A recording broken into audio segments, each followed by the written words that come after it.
Maybe like 10 minutes or so.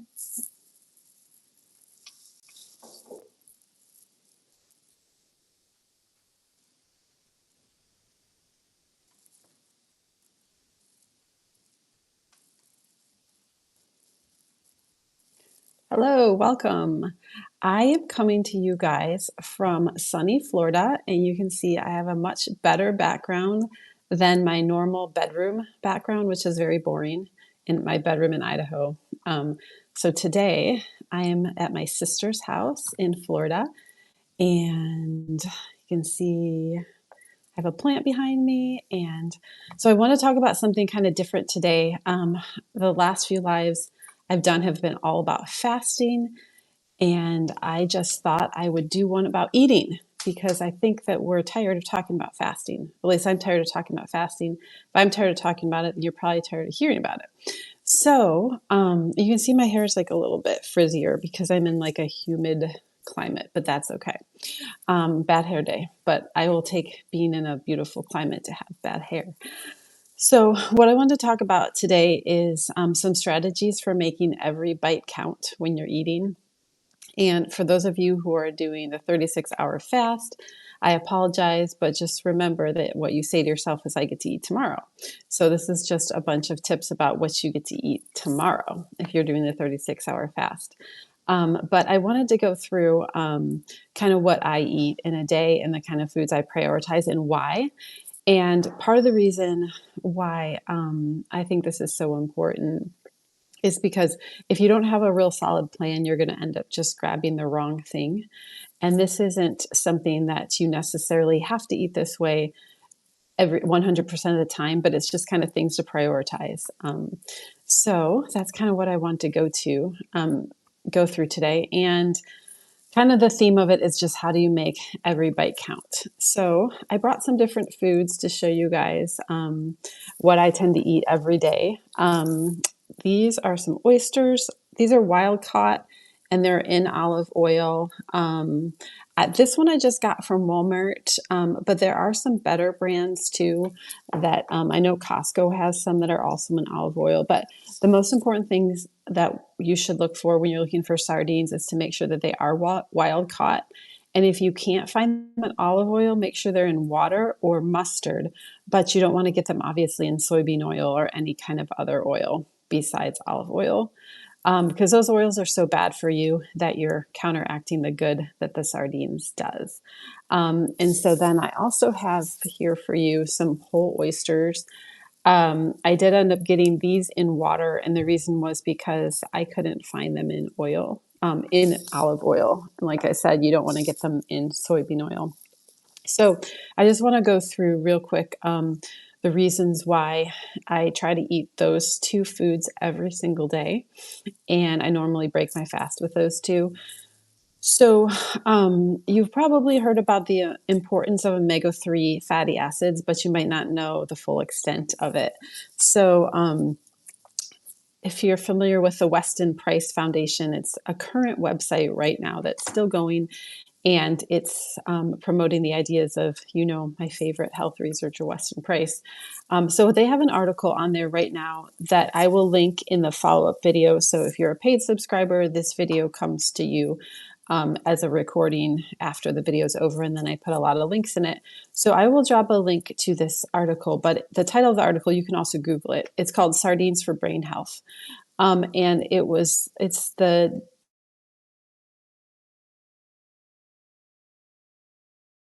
who fed her second graders sardines every day for 3 months.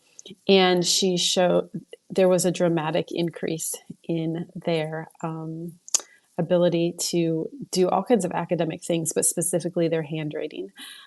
So I'm going to stop here for just a second. I got a notification that my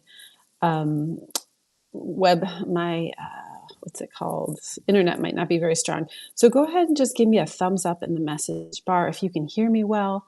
And if I'm not freezing up, just so I know that everything's working. So because Substack is working on it, but they haven't yet made a way for me to go live from my computer. So I'm having to do all of this on my phone. Oh, good. I got a thumbs up from Greg. Thanks, Greg.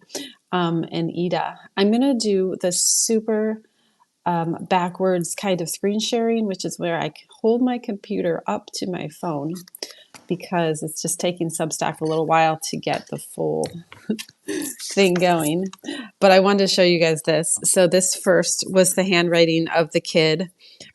He was in second grade before, and then this is his handwriting after the teacher gave him sardines for 3 months. So I'll just do that again. That was his handwriting before, and that was his handwriting after. And she documented this with a number of her students. So I think I just want to show you guys that because I think sometimes you're like, yeah, we need to get like some omega 3s. And so then, like, once a month, you're going to eat like a bite of fish or something and be like, I got my omega 3s. But this is actually like life-changing kind of stuff to get the right amount of omega 3s. I actually recently, you guys know I love to go to LabCorp and just like order all my own labs forever. And like, I think I've been to LabCorp 5 times in the last month, and me and the technician were on a first name basis. But anyway, I just wanted to kind of show you guys what my LabCorp report looked like when I got my whole omega 3 profile tested. And it was like, I was nerding out so much. Hold on, I'm going to do the unofficial screen share Lamo thing again for you guys. Sorry, I pulled up the wrong. I have so many lab core reports that I couldn't even figure out which one it was in. So let me try this one. I found it. Okay. So just wanted to show you guys, if you go to LabCorp and you want to be a really big nerd, you can get like all of your omega 3s checked. I don't even know if this is going to work. I'm trying to do the best I can. Maybe Substack will see this and be like, okay, we really need to get going on. So anyway, all of my omega 3s are right here, and here are my numbers. Anyway, you could be like a really big nerd if you wanted to, and you could go get all your omega 3s checked before, and then you could start eating sardines every day, and then you could get them checked again. Like, that's totally something I would do. You don't have to do that. But anyway, my main point is that sardines and omega 3s, they actually change your life. They reduce inflammation. They cause your brain to work better. So it's not all theoretical. It's like something that you should start doing. Now, you're probably thinking, in the history of the world, people did not always have access to sardines, and you would be right. But what you need to realize is that eating something like sardines is kind of making up for the deficiencies in the animal foods that we have. So what that means is that I try to buy grass-fed beef, and I try to buy grass-fed pork. I have, a local cow, and a local half cow in my freezer right now. I have a local pig in my freezer. I have a local lamb in my freezer. I have local chickens, all that stuff. But it's not a perfect situation. And in all of those situations, those animals are probably fed grain at some point. I know the cow isn't. My cow is 100% grass fed, the one that I have in my freezer right now. But a lot of times chickens are fed feed. And if we had a perfect world, then the fat profile of those meats would be much richer in omega 3s, meaning if we had this beautiful green, lush area for these animals to always be roaming in. But in an imperfect world, they are fed grain feed. And so that's going to make their fat profile less omega 3 rich and more omega 6 rich. And so all that to say, when you're eating the sardines and the oysters and the mackerel, I didn't mention mackerel yet, but that's another option for you. You're making up for the fact that our animals are not perfectly pastured. Even when we're buying them locally, they're not. Our eggs are not perfectly pastured. I know they might be here in Florida where I'm right now, but where I live, we have a winter. And so the chickens aren't out foraging green things. And so that's going to make their eggs have fewer omega 3s than if they were outside being pastured all the time. So all that to say, when you're eating sardines, you're somewhat making up for the fallenness of the meat that we have to eat, and that it's, even when it's local and it's pastured and all that, it's not perfect. And so you can compensate for that by eating something like sardines and helping your brain be able to get the fatty acids that it really needs, and the reduction in inflammation. And if you've listened to me talk for a long time, you know that inflammation is the root of basically all the diseases. And I'm sorry that I'm holding my phone and it's like moving, but that's because I don't have my, normally I have it on a tripod. So we're keeping it real today, but I'm always keeping it real because I always have like problems in every single live that I give. So you got to use that. So eat your sardines if you can every day. Now, why would you eat oysters? I showed you guys this little can of oysters that I have right here. I'm just going to go through the oysters. So they have 74 milligrams of zinc in the oysters, which is 600% of your daily value. So it's literally one of the richest foods in zinc that you could possibly eat. And you guys know zinc is crucial for immunity and wound healing. And then when it comes to vitamin B12, zinc oysters are also the highest food, I believe the highest or one of the highest. It's between sardines and mackerel and oyster. They're all kind of close. Of vitamin B12, which is needed for nerve function and red blood cell production. So if you ever go to the doctor and you ever find out that you are anemic, that word anemic does not mean iron deficiency. What it means is that one of two things: either you have too few red blood cells, or the red blood cells that you have do not have enough hemoglobin in them, which is a protein that grabs onto an oxygen molecule and transports it around the body. So iron deficiency is one cause, but the next most common cause is B12 deficiency, which is called pernicious anemia. So I'm just saying that because some doctors will see the word anemia and they'll just slap you with an iron pill, but there's other reasons you could be anemic. And that is not synonymous with iron deficiency. So if you are B12 deficient, that's called pernicious anemia. And so this can right here of oysters at 8 ounces. And so you would only have to eat about 1/3 of the can. If you ate 3 ounces of oysters, which I think is about 4 or 5 of those little guys, you're going to get 1,000% of the vitamin B12 that you need. And then it has 2 times the copper that you need in the oysters. It has 1/3 of your iron. It has 100% of your selenium, and it has about 70% of the vitamin D that you need. So that's the oysters. Let me go through the sardines and the mackerel are very similar. Sardines has about 1/3 of your vitamin D intake. It has 500% of your vitamin B12. So that's not quite as high. It's about half the amount that the oysters have, but I eat them both. You can tell that I'm a little type A. It has 50% of your vitamin B3. That would be niacin. So just to explain, a lot of the B vitamins have 2 names. They have a number and they have a name. So for instance, vitamin B1 is thiamine. The exception to that is B6 and B12 don't have a second name. They're just B6 and they're just B12. But the rest of the B vitamins have 2 names. And they skip around in numbers. So there's a vitamin B1, B2, and B3, and there's no B4. And then there's B5, which is pantothenic acid. So that has 2 names. And then B6 only has 1 name. B7 is, biotin. There's no B8. B9 is folate. There's no 10 and 11, and then B12 is just B12. So that's how the B vitamins were set up to give you maximum confusion. Okay. So mackerel is going to have 70% of your vitamin D for the day. And it has 800% of your B12. So those were all a little different. Sardines has 500% of your B12. Oysters has 1,000%, and mackerel has 800% of your B12. Mackerel has B6. It has 1/4 of the B6 that you need. It has 60% of your niacin. It has 23% of your riboflavin, selenium, magnesium, potassium. So anyway, I won't go through all of it, but just know that this is just like a superfood, like getting everything that you need in one little thing. Of course, liver is also like that too, beef liver. And since I'm not home, I would show you my little beef liver bites. Maybe I'll do that for another live, but I take beef liver and I cut it up into little pieces and I cook it and then I freeze it and then I take out and I try to eat a few little bites of beef liver every day. Okay.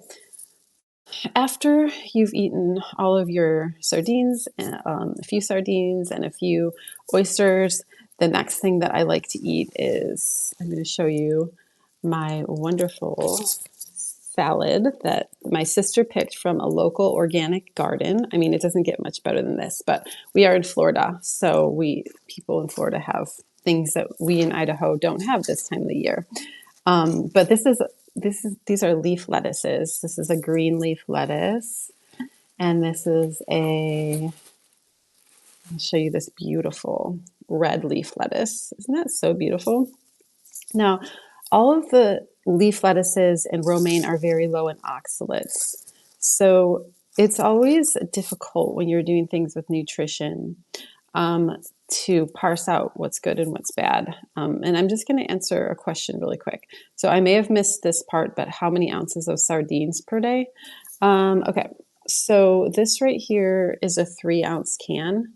So the statistics that I just went through about like how much B12 and how much folate and everything in these are assuming that you eat this whole can, which is, well, this can is 3.75 ounces. And I was giving you statistics on 3 ounces, so approximately. Oh, and I forgot to cover one thing about omega-3 fatty acids. So the daily value is 250 to 500 milligrams a day for heart and brain health. And this has 2,000 to 3,000 milligrams of EPA and DHA. So it has quite a bit, even more than the daily value that like the government puts out that we need. But I think that if you're deficient, like in the example I was giving you of the kids' handwriting that really improved when they had the omega-3 fatty acids, I think if you're deficient, you probably want to have a lot more. And when I did the thing of turning my screen around and I was showing you the omega-3 check that you can get from LabCorp, it was talking about your percentage of omega-3 to omega-6. And you really want to move that percentage in favor of omega-3 to omega-6. So like 4-to-1, which if you talk about 4-to-1, you're still getting 4 times as much omega-6 as omega-3, but it's a lot better than like the average person is like 20-to-1. So if you're wanting to move that percentage, you're going to need to you're going to have to load on a lot of omega-3. So let me see if I have another question. So 3 ounces a day. Okay, yeah, go ahead and is there a brand of sardine that you recommend? I don't recommend a specific brand. I just think that it should be wild caught is the main thing. So let me see if I missed any other questions. Okay, looks like I did not. Oh, you couldn't see the handwriting. Okay, I just feel like this is so important that I'm just going to go back and I'm going to do it again because I apologize that this is like a very okay. What I will do is I will put this in the follow-up email. So this is the handwriting before. Okay, before omega-3s. This is the handwriting after. Okay, sorry about that. That's just like so primitive, but we do what we have to do.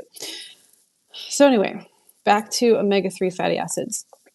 So it's always important that you are weighing everything so that you're not just like fish equals good. Because if you're eating like something like swordfish or a really large fish every day, tuna is very large, you're getting a lot of mercury. And this is why people get so confused in the health world. They're like, okay, I thought fish equals good. And now I read this article and it says that fish has mercury in it and now fish equals bad. So what you just have to do is you have to like look at it very carefully. And then if you eat a small fish, such as sardines and oysters and stuff like that, they live for a very short amount of time. And that means that they don't accumulate as much mercury in their bodies. So that's what you need to be careful about. So it's fine if like a few times a year you go out to dinner and you get like a swordfish steak. If you're a healthy person and you can process the mercury and you have good detox pathways, you'd probably be fine doing that a few times a year. I probably won't because I know that I don't have very good detox pathways, at least right now. But in general, healthy people can probably do that, but you don't want to be eating the really big fish really often. But because sardines are very a very small fish, you can, and mackerel is very small. You can eat them very often, then you can get your omega-3s, and then you don't have to worry about the mercury. So there's always those nuances in health that you have to be careful of. So it's the same thing with salad. When you're making salad, you really want to be careful about the oxalates. And so that means that you are wanting to avoid eating too much spinach. So a healthy person can handle between 50 to 100 milligrams of oxalates a day, and spinach has about 800 milligrams. So once again, if it's something that you do a few times a year, or if you're just having a pizza with like a few little leaves of spinach on it, it's going to be fine. But it's just that you don't want to be pounding the spinach every single day because you're going to get tons of oxalates that way. But then a lot of the lettuces have almost no oxalates at all, like close to zero. So the leaf lettuces, romaine, butter lettuce, all of that. So do you want to do your kimchi now? Okay. So I have before you guys my sister Robyn, and this is her house that I'm staying at. So I think I'm going to have to yeah, that's where the microphone is. Okay. Okay. So she is like the OG of all things health. Okay. This was like back when I was eating like all the bad stuff. She was doing all of the good, healthy things for like 10 or 15 years? Well, it's been progressive, and so it started small and grew out of that, but for probably about 10 years, maybe. Yeah, so she just knows about everything health, and she makes this super great kimchi. So I think I told you guys before that 1 tablespoon of sauerkraut has more probiotics than an entire bottle. And so this is something that the two of us eat every day. So I'm going to hand the headphones and microphone over to her, and she's going to explain to you how she makes her kimchi. Okay. I don't really think you need the headphones, but it's more for that microphone right there. Okay. Yeah. You want me to hold the phone for you? I can hold it. You can hold it? Okay.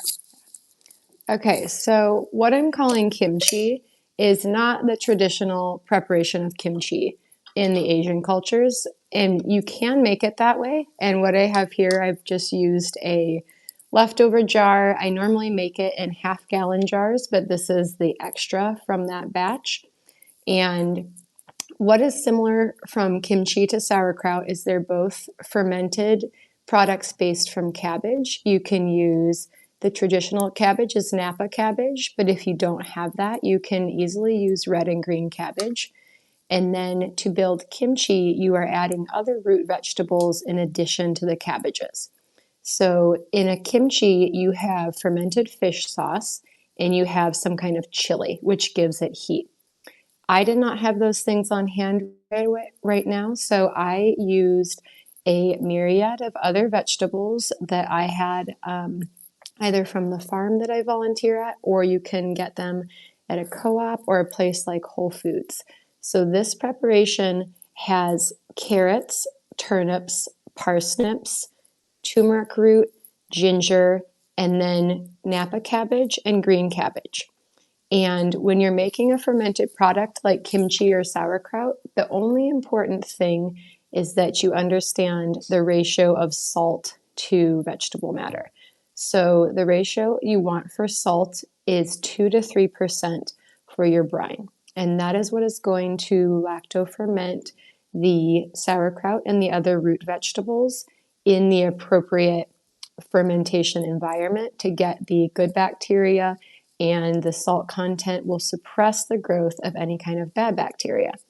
So if you have a kitchen scale, that is the easiest route to go because you can easily weigh the amount of cabbage and other root vegetables you have. When you shred them, you can see they're kind of in a fine shred. So you would put that amount on your kitchen scale.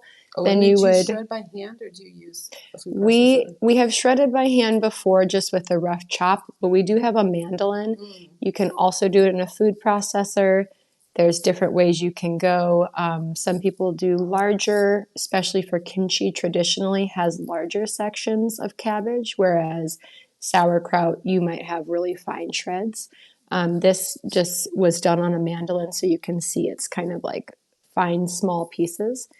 So if you're using a kitchen scale, you would put that on your kitchen scale, get the initial weight, and then you would calculate 2 to 3% of salt by weight. And if you do not have a kitchen scale, a good rule of thumb is that 1 teaspoon of salt is about 6 grams. It's the weight, but it does depend on the type of salt you use. So if you use something like Celtic sea salt, it has different density than a traditional table salt. So if you go to the higher side, since we said that's 2 to 3%, you can just add slightly more salt. A tablespoon of salt, again, is between about 15 and 20 grams, depending on the kind. And so when you're doing something like kimchi, it can seem overwhelming, or sauerkraut, but once you learn the basics or fundamentals, it's very simple and you can make a lot at a time. So my husband and I will make a batch and we'll have it for about a month. And once it's done with its fermentation process, it can be stored in the refrigerator for a long time. And so it stays good. You can just pull it out when you're breaking your fast. You can eat it along with your sardines, or if you do broth to break your fast. And one of the most important things to understand about the kimchi and sauerkrauts is when we talk about probiotic delivery, if you've ever taken a probiotic or heard discussions about probiotics, big question centers around whether or not you can get those important bacteria into your gut without killing them. And the way that sauerkraut and the other root vegetables are, the conformation of them is that they have little tiny cuts and pockets which the bacteria are trapped in, and they make it all the way through your digestive tract intact. And so those bacteria can reach the different areas of your digestive tract, unlike many store-bought probiotics. So that's one reason why these fermented products like sauerkraut and kimchi are foundational to gut health programs, is because they are the gold standard for getting this into your gut. And once you make it a few times, you really see it's very simple. It can be made in large batches. You don't really need special equipment. You can have a fermentation crock. We just use regular ball jars for ours because that's what we have on hand. And you develop a rhythm, and then you just you learn to follow that. You can do it a certain day of the month. You could have a certain day of the week that you do it. So that's a little bit about kimchi and sauerkraut. Okay. You can jump back on if you want to say like the other things later. Yeah, so the thing that I loved about her kimchi is that since she used so much more things besides just cabbage, that means that this is going to contain a lot more different kinds of bacteria than just a cabbage sauerkraut. And that's because each of the different kinds of vegetables that are in there are going to have a different kind of bacteria that's growing on the skin. So when you're doing these kinds of like sauerkrauts and things, you're not actually adding any kind of a culture. Oh, she's looking through that. Oh, okay. Yeah, so you're not adding a bacterial culture. It's actually living on the root itself. And then, like she said, the salt is going to inhibit any bad bacteria, but the healthy bacteria grows just fine in the salt water, and it multiplies, and then it makes all this good bacteria. So the more root vegetables you put in there, all that to say, the more bacteria. And it's really important that you're buying organic in this case, because you want to make sure that you have the maximum amount of bacteria on the skin. So obviously if it's been sprayed with stuff, that's really going to mess with it. So if you've ever tried to make sauerkraut in the past, which I had, tried it and it didn't work, it was because I wasn't using organic cabbage. And I don't know why I didn't think of that. But anyway, you have to use, everything needs to be organic if you want to get like the maximum amount of healthy bacteria growing in there and making it into your intestines and all that. So, and also that's going to have a lot of folate in those vegetables as well. And so remember that the healthy bacteria actually makes B vitamins. So you're going to get B vitamins from that in a way that you wouldn't get it from a supplement form. So, do you want to talk about your deodorant? Or do you want me to talk about it? Okay, so I want to show you guys this deodorant right here. So this one is called Primal Life Organics. You can go to primallifeorganics.com. But the important thing with a deodorant is that you're getting one that doesn't have any aluminum in it. Because aluminum is going to soak into your skin and it's found in the brains of people with Alzheimer's. So, and there's tons of other reasons as well that you don't want to have aluminum in your body, but your skin is porous and it is going to soak in. And then another thing to think about is that you don't want to have fragrance in it. So I did just, let me show you guys something.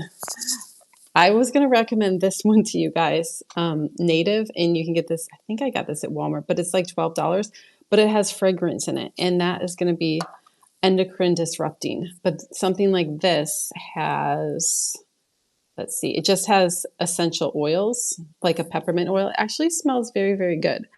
And so then that's not going to have like the fragrance that soaks into your skin, and it actually messes with your hormones and your endocrine systems if you have the fragrance. So be careful about that. Do you want to show like dish soap or anything? Maybe you can use your dish soap. I bought this at the farmer's market on Saturday, and it is a mushroom cocoa. Okay, so what is the brand? I think this guy has a website, doesn't he? Okay, there's a website that goes with this, but it's called Veil of Paradise Mushrooms. And so it has some lion's mane, some turkey tail, some reishi, and some chaga mushrooms in it. So it actually tastes really good. The reason why I got the cocoa version is because you can add it to your coffee and it makes it kind of like a mocha, but you don't really taste the mushroom versions. But so here's why you would do something like that with mushrooms. So mushrooms have something called glyconutrients, and they are, sometimes people call it glycan, which is spelled like Glycan, but it's also sometimes called a rare sugar. But on the outside of your cells, you have these little like receptors, and they're made from glycans. And if you don't get all the glycans, it can make the receptors not function correctly. And cell to cell communication is really important. So mushrooms are really good at that. So another thing that I wanted to talk about was I wanted to talk about getting enough folate. So Chris Masterjohn has this really interesting Substack. It's called Why You Need to Start Juicing Tonight and the Sleep Anxiety Connection Nobody's Talking About. So he actually wants you to juice romaine lettuce, which I'm not going to do. Okay, I'm not going to take romaine lettuce and put it in my blender and drink it. But what I do like to do is I like to eat romaine lettuce. And in that article, he's talking about how the folate that you get from either the three sources are liver, raw milk, and the folate. This kind of folate is called tetrahydrofolate or THF. It's not in pasteurized milk, so you might look at pasteurized milk on the label. It might say folate or folic acid, which has been added back in because the pasteurization destroys it. But it doesn't have this kind of folate called tetrahydrofolate. So there's a few different kinds of folate. And it helps, the tetrahydrofolate helps the folate get into cells. So there's another kind of folate called methylfolate. And then there's something called folic acid, which is artificial and it has to be converted to your body into folate. And some people lack the genetic ability to do that. The kind of folate that is in liver and raw milk and greens like this, called tetrahydrofolate, is not available in any supplement form. And the reason why is because it's unstable and it quickly degrades. And so it can't be like, there's not the technology so far to put it into supplements. And so that means if you're getting all your folate from a supplement like methylfolate, which is fine, it's fine to do that as an insurance policy, but it's not fine to be like, oh, I took my methylfolate supplement, therefore now I don't have to eat any greens, liver, or raw milk. And so both liver and raw milk don't have quite enough folate. So you want to be getting some greens every day to get your tetrahydrofolate. And what he was talking about in that article, which I'll link in the video, is that if you don't get enough of this kind of THF folate, it can actually make you not sleep as well at night. So this is kind of that's why the subtitle was the sleep anxiety connection no one's talking about. It can actually give you some anxiety. So far we have like break your fast every day with some kimchi or like sauerkraut, something like that. Then you can do oysters and mackerel or sardines, and then make a salad. And then, oh yeah, you want to talk about your dish soap real quick and why you like this brand? Well, I don't actually really like this Oh, you brand. don't? The Do you have main thing another is kind? just to Here. have. I have a dish soap, but it's not actually the brand that I like to have. But the main thing that you're looking for with a dish soap is that you want it to be an unscented product because the scents are an endocrine disruptor, as we've highlighted many times. And a lot of times, even though we hope that our dishwashers or when we're washing dishes, we hope that it rinses clean, oftentimes it does leave residue on our dishes. And so then you are ingesting those products from your dish soap residue. So, a good rule of thumb is if you're able to find a biodegradable dish soap, they tend to have much better ingredients that are healthy for your household. And if you were to be exposed to that, and something that is biodegradable and fragrance free is preferable. So, there are some brands that I can't think of off the top of my head. Seventh Generation is widely available, and that one is fine to use, especially their fragrance free varieties. But um, just anything, again, something fragrance free and something biodegradable is preferable. And the same thing for your dishwasher, your dishwasher detergent. And for most people, we love to use the little pods because they're convenient. There are some brands that are natural for those and fragrance free, but in most cases, the powdered dish soaps are going to do the best job, be the most natural, and because of the powdered formulation, they're mainly citric acid and other forms of borate. They actually work really well. They work better than a lot of the liquid dish soaps because liquid dish soaps tend to be a high percentage of water, whereas the just powdered dish soaps are pretty much just straight um, enzymatic cleaners and things that break down the greases and whatnot. So, and the point of those things, again, is not to make you feel overwhelmed that it's everything that you have to get rid of in your household. You just like maybe next time at the store, you buy a new dish soap and try that out because trying to reduce your you're trying to reduce exposure to endocrine disruptors since that is the basis of a lot of other processes in our body for our endocrine system. Cool. Okay.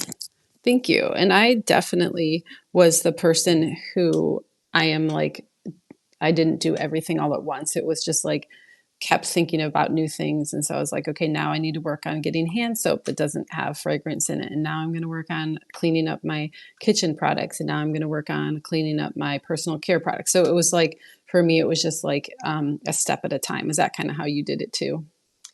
Yeah, I definitely took a stepwise approach in learning as I went and I learned different things and having fear around, oh, I need to clean out everything at once leads to people Just in case we can't. I mean, you can just put the microphone by you too. leads to people being overwhelmed. And if you feel overwhelmed, that's gonna you just are not going to be able to follow through on some of these things. And so, the most important thing in what we're talking about today is to build practices that you are going to be able to sustain. And so, that oftentimes means starting with just one practice. And so, what Leslie was saying is one of the easiest things to do is to, in your mind, build a daily menu and say something like, today I'm going to make sure that I break my fast with sardines or oyster or liver. And being able to get those resources on hand and kind of get in your mind a clear path of what you will be doing that week in terms of how you'll be breaking your fast, maybe preparing if you're going to make broth or if you're going to make kimchi. But having those items on hand, having them in your household, that just helps to make the processes easier in terms of not having to have fear around doing everything right all at one time. And so just thinking through what are the biggest areas right now that I may need to make changes in and focusing on one of those areas at a time is helpful for some people. Some people do like the approach where they kind of clear everything out and start new. But if you're not that type of person, you might build a new habit over a larger period of time just with the information or resources that you have. So Yeah, I think that was good advice, just not to be too like fear-based and just try to do what you can do. Um, so I did want to say, I'm not sure if I said this earlier, but I had written a note to tell you guys that make sure that if you take your sardines or your mackerel or even your oysters and you're making it into like a kind of salad, like, tuna salad is what we call chopped up fish made with mayo, that you don't use a conventional mayo because you're literally poisoning yourself with the seed oils when you're trying to eat healthy, and you're like counteracting it by if you get just like Hellman's or whatever, it's going to be just full of soybean oil that is like literally one of the worst things that you could ever eat. But you can either make your own mayo or you can buy Chosen Foods or Primal Kitchen are two of the brands that have like 100% avocado oil or olive oil mayo. So, but one mistake that I've made in the past is some of those name brand ones say on the front of the jar, it says it has olive oil and avocado oil in it. But what are some of the brands that do that? like Hellman's Yeah, or Hellman's and Kraft. yeah, Kraft is the one I think I saw it on recently. But when you turn the jar over and you look at the ingredients, the first ingredient is soybean oil. So literally what they did was they put in like, who knows, maybe just one drop of olive oil for all I know, and then put olive oil on the front of the jar, making you think it's 100% olive oil, but it's still mostly soybean oil. So just really watch for that because you don't want to undo all the health effects from the fish by putting some really terrible mayo on it. So, okay. Next thing that I prioritize every day. So just to review, break your fast with some kimchi, then get some omega-3s in. So like sardines, mackerel, and or oysters. I do both. Beef liver. Then you can also having a salad will make sure that you're getting all your folate. And I want to answer a question about that really quick. Someone said, what was Chris Masterjohn's reasoning for blending the romaine? I just reread the article this morning in preparation for this, and I think what he said, but I could be wrong. By the way, you can Google the article by looking up why you need to start juicing tonight is the name of the article. But and specifically, he's talking about lettuce, not regular juicing of like fruits and all that. But I think the reason why he wanted you to do that is because you could get a lot more folate if you took the romaine lettuce and then you turned it to juice and you drink it. Okay, has anybody done that? Because if so, go into the message and tell me, say yes, you've done that. That just sounds so disgusting. Have you ever done that? No. Okay. I mean, we I'm do. not opposed to that, but I'm not at that level of practices where I have been juicing romaine Yeah, lettuce. we're not quite, we're all on a journey and we're not quite to that part of the journey yet. I mean, maybe like next week, who knows? I'll come back and I'll be like drinking some romaine lettuce juice. I mean, you had what was that green juice that you drink? I will sometimes if I have access to a fresh juice. At the farm where I volunteer, they get produce from a fresh organic juice place down here where I live, and so sometimes in exchange they will give us juices. So they'll have celery, cilantro. They'll mix in a little bit of something sweet like pineapple, but they do have juiced green like wheatgrass, Mm-hmm. etc. And so I will occasionally drink those, but I'm not a person who is consistently drinking raw or green juices. But Yeah. so, Yeah, I mean, the one that we tasted the other day, it was different. But like I could make myself drink it, but I don't know, it wasn't like super great.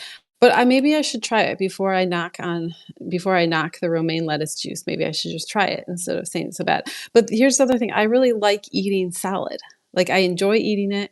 And then I usually put some fruit in my salad. So like whatever berries or fruit or apples or if I don't have any fresh fruit on hand, I'll even like open up a can of mandarin oranges and put that on my salad. So it's like kind of satisfying that sweet, that you're wanting something sweet. And I do usually have it at the end of my meal. So I'm making myself eat like my sauerkraut and my fish and my eggs and stuff first. And then the end of the meal, I'll have this wonderful little salad. But you could do both. Like you could eat a salad and then maybe you could juice some romaine lettuce. But he was saying if you have like maybe severe anxiety and severe sleep problems, that you just need so much of this kind of folate called tetrahydrofolate. And so then if you juice this romaine lettuce and it's like easier and quicker to drink a bunch of it. And the other thing about folate, so it's in everything green, but he was saying anytime you're like chopping and cutting and rinsing and boiling, you're losing a lot of that folate. Freezing also loses it. However, for some reason, when you cook and freeze liver, it all stays there. So it doesn't degrade from liver, but it does degrade from frozen vegetables. And so just keep that in mind. So it's still good, fine to eat cooked vegetables, and I cook my broccoli and whatever. But just keep in mind that you are losing some of the folate when you do that. The last thing that I make sure that I eat every single day is I make sure that I eat some eggs and specifically prioritize the egg yolks. So that's going to have a lot of bioavailable biotin, which is going to be much more bioavailable than taking a biotin supplement. And so biotin is good for hair, skin, nails. And if your hair is thinning at all, it's possible that you could have a biotin deficiency. So the reason why I say prioritize the yolks is a few different reasons. Some people have a negative reaction to egg whites, and this can this is all theoretical, but it could be from being vaccinated. Because in the old days, I don't know if they still do this, but the childhood vaccines were built upon egg yolks as one of the ingredients that they would like grow the vaccines on or like grow the viruses on. And so a lot of times the way a vaccine works is that anything in the vaccine your body can make it a negative association with. So a lot of times people find that egg whites are inflammatory to them, but not the yolks. So if you find that you don't tolerate eggs well, you could always try just eating the yolks. Another idea too is that I'm able to get local duck eggs from a lady that lives near me. So some people that don't tolerate chicken eggs well can eat duck eggs. And then another thing to consider is that some people that don't tolerate eggs well, it's because of what the chicken was fed. So if you're getting conventionally raised chicken eggs where they were fed like corn and soy, you might be reacting to that. And so if you can get some eggs where the chickens were fed better feed, you might not react so much to that situation either. But egg yolks have most vitamins and minerals that you could possibly need will be in the yolks, but their amount of nutrients are going to depend a lot on what the chicken itself was fed. So I know I've told you this before, but it should be repeated, that Joel Salatin, who is the farmer in Virginia who has the polyface farm, and he does this kind of farming where everything is natural and regenerative. He had his eggs sent to an independent lab, as well as some grocery store eggs. And they found in the grocery store eggs, they had 38 micrograms of folate, and one Joel Salatin egg had over 1,000 micrograms of folate. So that's the difference between what the chicken is fed. We were just talking about folate and the importance of folate with, anxiety and sleep and stuff like that. So that's the difference between what the chicken eats. And so you might notice if you're getting local eggs, and like for me, it's winter time in Idaho, so the yolks look a little bit more pale because the chickens are relying more on feed. And then in the summertime, the yolks are a lot more yellow. Same way with the local milk that I buy. In the cream and the butter, it's a lot more dark, rich orange in the summer than it is in the winter. And that's, the vitamins and stuff that are in there. But so yeah, you're going to get all kinds of things from the egg yolks. And so that's why I say prioritize the yolk. And the goal that I always give people is 4 yolks a day, which I know that's a lot, but a lot of us are deficient in a lot of things. And especially if you're coming off of the standard American diet, you might need that many yolks just to, it's your multivitamin, and you have deficiencies that you need to build up. And of course, the other things are going to help with that too. But then specifically, real quick, I just want to talk about choline, which is in egg yolks, and it helps to both prevent fatty liver disease, and it also helps clear the fat out of your liver. Now, you can't rely 100% on the choline in the eggs to get rid of your fatty liver disease. You also need to do some fasting, and you also need to do completely cut the seed oils out of your life, because it's the inflammatory seed oils that are causing you to have fatty liver. So you can't think of the choline in the eggs as like your savior. You're like, I'm going to eat all this crap, and then I'm going to have the choline in the egg yolks, and it's going to help clear the fat out of my liver. It's like you have to do it all. So the way that choline was discovered is that when somebody's under a coma and they give them like the IV that gives them all their nutrition, this is called TPN. They were not putting choline into the IV, and people started developing fatty liver disease. And then as soon as they gave them, they're like, oops, we forgot something. And then as soon as they gave them choline, people's fatty liver disease was able to be resolved. So that's how important that particular nutrient is in your life. Now, 1 in 4 Americans have fatty liver disease, and it's underdiagnosed. So it's undiagnosed in about 90% of people who have that. And the reason is because you can't rely on the liver enzymes. So if you go and you get a complete metabolic panel, which only costs $10 if you order it through Merrick Health, it'll have something called an ALT and an AST, and those are your liver enzymes. And in 90% of people who have fatty liver disease, their liver enzymes are not elevated. So that means you can't rely upon that test to tell you whether or not you have fatty liver disease. The only way you can diagnose it is through a ultrasound. So when I'm dealing with clients who have type 2 diabetes, and they're thin, or they're just not responding to normal fasting and normal carb reduction, I usually have them go get a liver ultrasound. And a lot of them have been coming back positive for fatty liver disease. So I don't know the exact, and thank you, Kathleen Thorne, who's an RN, said exactly. I don't know the exact percentage. Kathleen, do you know the exact percentage of people with type 2 diabetes who have fatty liver disease? That would be an interesting statistic to look up. But if 1 in 4 regular Americans have fatty liver disease, I would imagine it's like 1 in 2 people with type 2 diabetes or prediabetes have fatty liver disease. But anyway, what they won't tell you Kathleen said a huge percentage for sure. What they won't tell you at the doctor's office is that it's reversible, because the reason why they don't tell you that is because it's not reversible with a medication. And the reason it's not reversible with a medication is because it's partly caused by medication. So every medication that you take, your liver then has to process.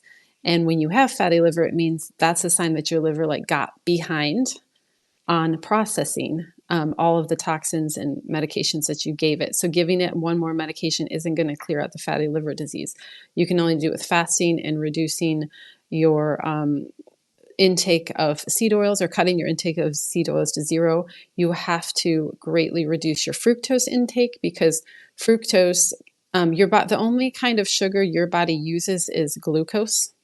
And so something like lactose from milk is converted to glucose through an enzyme called lactase, which is contained in raw milk. But if you drink pasteurized milk, your body has to make its own lactase, and it often doesn't have the resources to do that. And that's what lactose intolerance is. But with fructose goes to your liver, and then your liver has to then convert it to glucose. And as I was saying, if your liver is behind, then it's going to get fatty liver. So all that choline is helping to do is it's helping that whole process package it out, but you still have to reduce your fructose, and you have to reduce your your intake of any kind of seed oils, and then you also need to do fasting. So Kathleen said, so glad to hear that I'm holistic. So I think medication should be very last resort when everything else fails. Right. That's exactly what I believe, Kathleen, that like if somebody has really severe pneumonia and they need to take antibiotics, like that's what medication is for, but it's not for just like slapping on every single problem that people can think of. So the last thing that I wanted to do real quick is I wanted to talk to you guys about using beef tallow as a moisturizer. And so you know that I don't sponsor any products or sell any products, and none of the links that I use are affiliate links, but I just like to tell you guys about things. So if you get, hold on a second. Whoops. Okay, sorry about that. If you get something that's like pure beef tallow, which is what I like to use on my face, it's going to be really, really hard. And so I'm just going to show you how this works. You stick it on there and it's like not at all soft, and you have to like let it kind of melt almost. And I'm kind of like putting it on my fingers and squeezing it. So you kind of put it on there and you have to like let it melt. And then I also do it on my hands. Okay, yeah, put it on your hand and rub it together, and then it kind of warms up. So it's just like a tiny, tiny bit of a pain, but you get used to it. But that's the price that you pay for using pure beef tallow. Now, if you want to use something, can you unscrew this for me? If you want to use something that's mixed with other things, so I got this as a gift. It's from Toops & Co. And its ingredients is like grass-fed tallow, olive oil, essential oil of lavender, and some others. So this one is going to be like super, super soft. So because it has the olive oil in it, so you just kind of like rub it right on. But for my face, I just like to do the pure beef tallow. And then this I use for like my hands and like my elbows and just like other things. Because I like to put the pure beef tallow on. So just know, then you can also make this. So like if you go online, you go onto YouTube and you Google like how to make beef tallow for your face, what you're going to do is you're going to cook it at a really, really low temperature. And then that will make sure that it doesn't have any beefy smell. But the tallow that you have left over, like I'll roast beef bones that I'm going to then turn into a soup. And when I do that, there's like a big thick layer of yellow rendered tallow at the bottom of the pan that you would not want to use for your face because it was roasted in the oven, so it has a very like beefy smell. So that I will strain and put into my fridge for like cooking and browning things. So that's really good for cooking. But if you're going to make a tallow for like your face or lotion, you're going to use very low heat so that it doesn't get that like beefy smell. So now I'm going to just answer a few questions and then we can sign off. And then did you have anything else you wanted to talk about? Okay. Somebody said, is it possible to get too much choline if you were taking a supplement and eating the 4 egg yolks? I'll have to get back to you about that, Sarah. So I do take a choline supplement on the days. For some reason, I'm not able to eat the 4 egg yolks. I do sometimes take a choline supplement, and that's also because if you have MTHFR gene mutation, your body takes methylfolate and it converts 45% of it to choline and 45% of it to, I'm drawing a blank right now, creatine, I think. So anyway, you're naturally kind of more deficient in choline anyway. And so that's more of the research that was done that I didn't go into, that people with this MTHFR mutation got fatty liver disease a lot quicker than other people that weren't getting choline. And that's because your body can synthesize, like I said, your body can synthesize a small amount of choline on its own, but not usually enough to counteract the what we're being bombarded with as far as fructose and as far as seed oils and things that are very bad and medications that our liver then has to process. We're not able to synthesize enough choline to get all that junk out and to help the liver with all of that. But I don't know if you could get too much choline. So I'll have to look into that and get back to you about that. Oh, by the way, did your vitamin D go up with a cod liver oil and butter oil? So Vicky, I'm so glad you asked that question. So just some background for the rest of you guys. I was doing a vitamin D experiment. So as you know, I went to LabCorp, got tons and tons of tests done. One of them, of course, 4 weeks ago was my vitamin D. I got tested. It was horrendous. It was 18. When I got tested 1 year ago, it was 69. So there's a huge giant mystery going on here. So here's what happened. Okay, to back up, I like to take a lot of tests, obviously. So before that, okay, let me use dates to make this very precise. December 2023. So this is a year and 3 months ago. My vitamin D was 69. Okay, super good. 6 months before that, it had been 24, super bad. From that time up until December when it was 69, I only did cod liver oil plus butter oil. I did not do any other vitamin D supplements, and I was able to raise it to 69. Super good on me. Okay. Then I kind of stopped. Well, then I kept taking the cod liver oil for a while, but then when it got over the winter and stuff, I don't know why, I stopped ordering it, stopped taking it as often. I wasn't taking it. So when I got this 18 tested a month ago, I hadn't really been taking much, any kind of vitamin D supplements. So terrible. So then the last 4 weeks, I took four cod liver oil with butter oils every day. And then I tested again this past Monday. So a week ago. Yes, exactly a week ago from today. I tested again and I just got the results back. I'll read this comment in just a second. And I just got the results back, and my vitamin D level did not go up at all. Okay.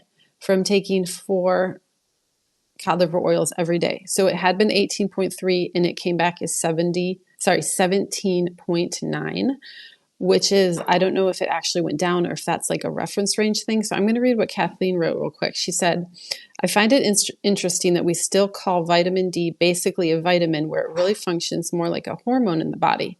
So if that's all hormones could be off, including estradiol, progesterone, DHE, and testosterone. So I'm glad you said that. So, okay, Kathleen, this is what I did.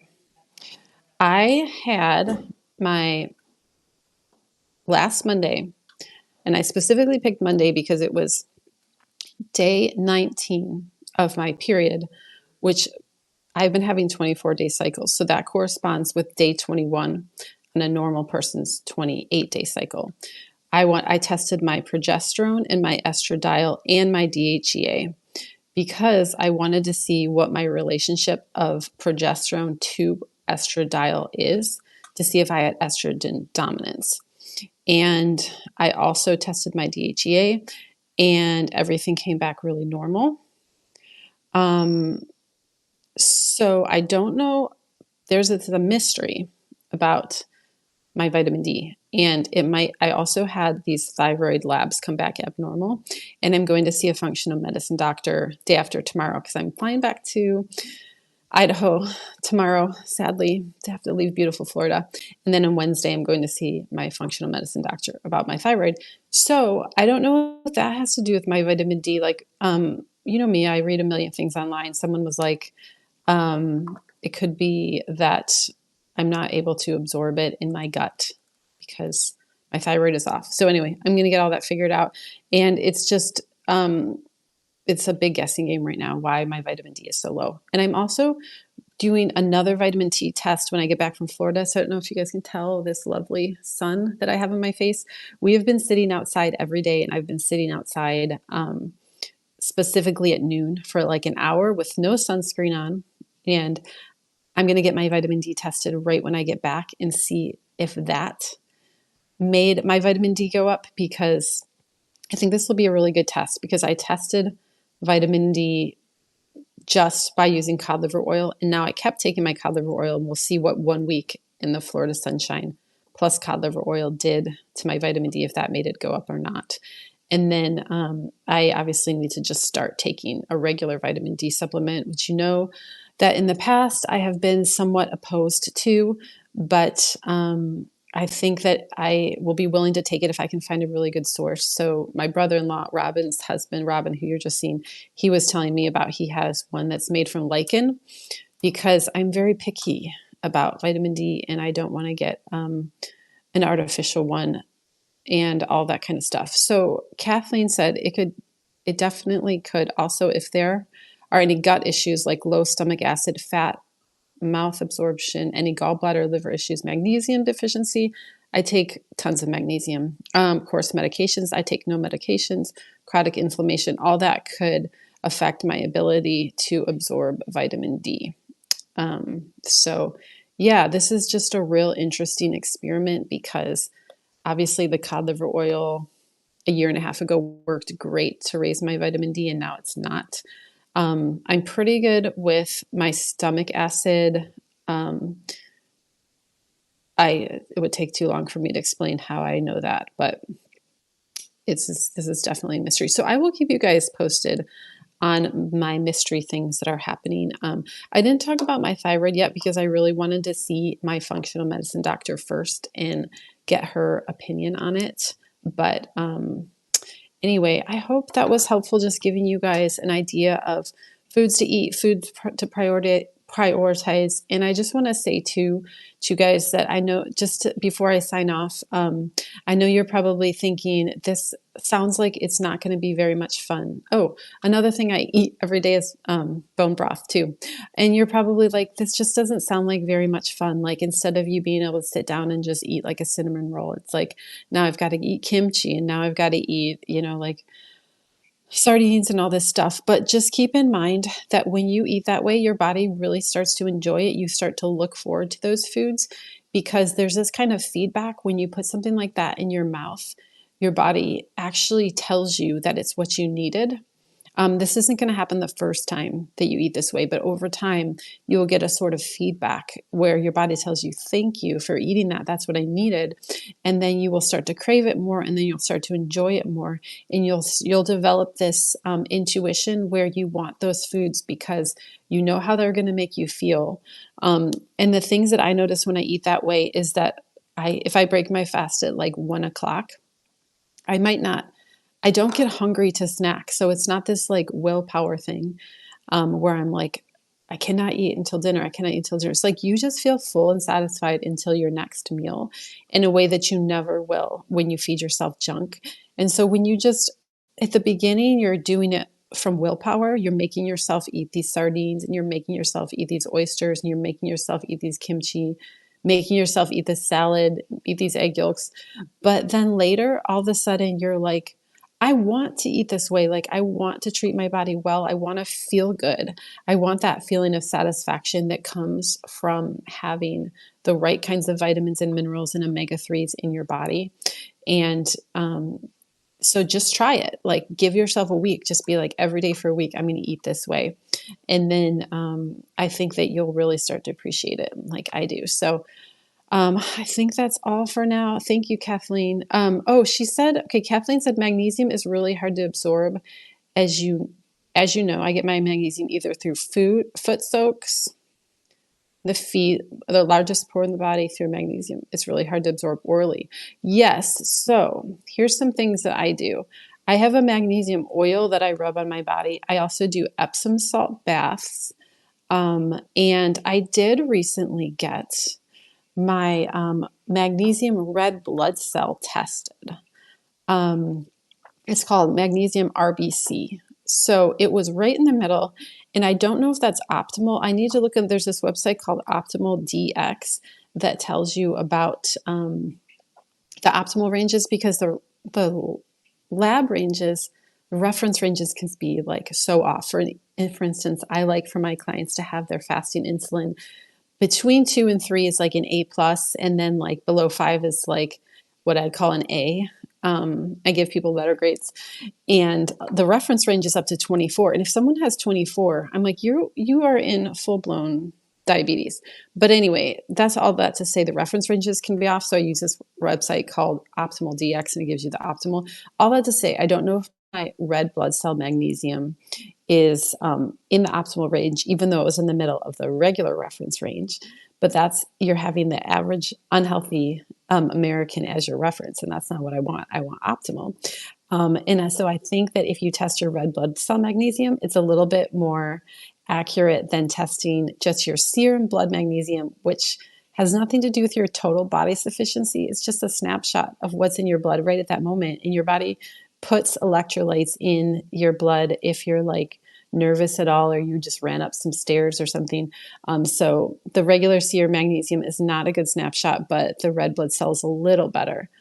Kathleen said, love bone broth drink every single day to heal the gut from the mouth to the anus. I healed mine that way with a few other things. Yes. So thank you, Kathleen, for saying that. I drink bone broth every single day and it's homemade. Thank you for everything. Wish I'd hopped on sooner. So Allison said, yes, it's been crazy to see how having those foods available like kefir, sauerkraut, bone broth, my family is acquiring a taste for them more and more. It's so true. You really do acquire a taste for those things. Yeah, so Kathleen said she does the Epsom salt bath. Sometimes we get a little stinging with magnesium spray. I do too. Um, I do too get a little stinging with the magnesium spray, and I just deal with it.